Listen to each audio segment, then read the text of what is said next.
Gilas Pilipinas, bumagsak sa number 7 sa latest FIBA Asia Rankings at number 39 naman sa FIBA World Rankings.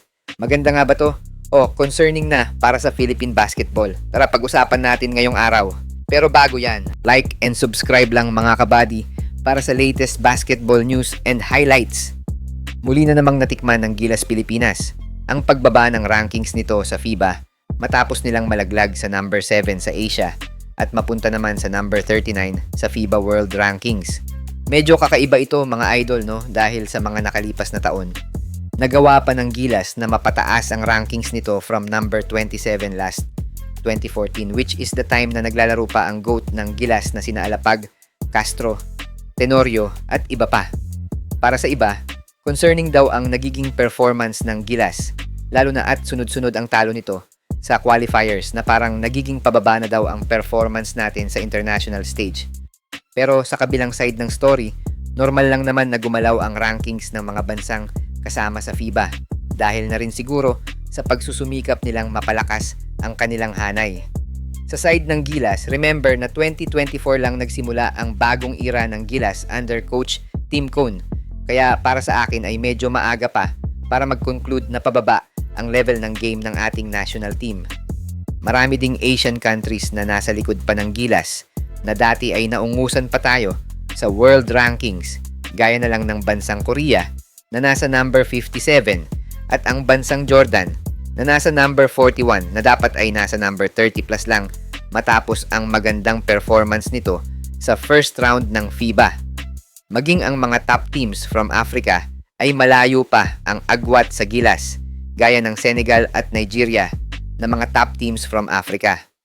Kaya para sa mga nag-aalala na bumababa ang rankings ng Gilas, kailangan lang nating maghintay ng tamang pagkakataon, lalo na sa mga players gaya ni Kai Sotto, QMB at iba pang future Gilas prospect.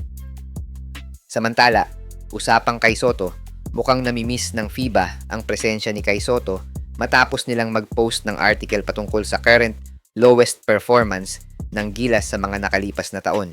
Sa post ng FIBA, sinabi nitong ang Pilipinas daw ang may pinaka-worst performance sa buong qualifiers dahil sa 4 na magkakasunod na talo nito. Dahil dito, naniniwala daw ang FIBA na dapat nang ipasok ng Gilas ang best possible lineup nito sa next round at nabanggit pa nga nila na excited sila if ibabalik ng Gilas si Kai Sotto sa Gilas para sa bid nito sa World Cup. Patunay lang na even FIBA, alam ang impact ni Kai sa Gilas. Alam nila na si Kai Sotto talaga ang missing piece ng Gilas national team.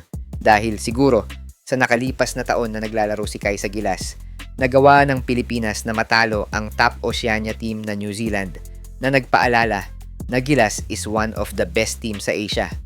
Yun nga lang dahil sa maikling stint ni Kai sa national team, nawala na din yung apoy sa Gilas.